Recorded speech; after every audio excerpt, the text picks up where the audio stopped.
measuring how mass affects the speed of your car. So our independent variable today is the mass of the car. So we will start with just the car itself.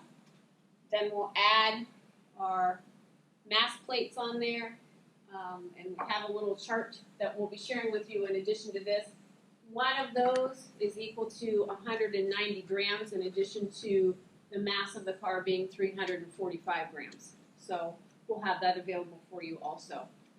So we're going to add some mass to the car to see how it affects the time as it travels down the ramp. Our controls are going to be the distance again. It's going to stay 5 centimeters. Remember, the photo gate does not start timing until this goes through the front and stops timing when the back. So this is the only distance that it records. The height of the ramp, again, is going to be set at 10 from the bottom. That's not changing.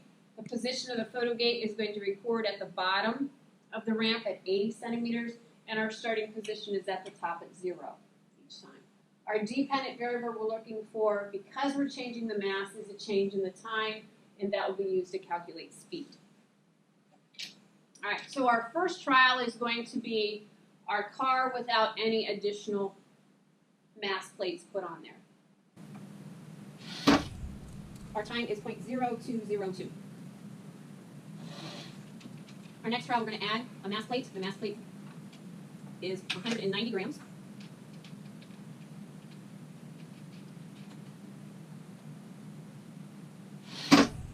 .0197. Our next trial will have 2 mass plates.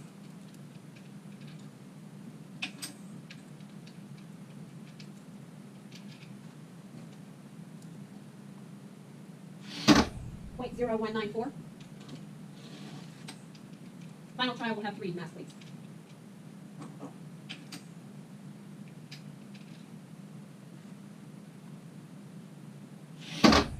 .0193. So you're going to take the data that we're providing for you, and you'll be working through your lab packet for this one. You'll have some different things that you'll need to do to figure out and draw some conclusions about mass versus speed.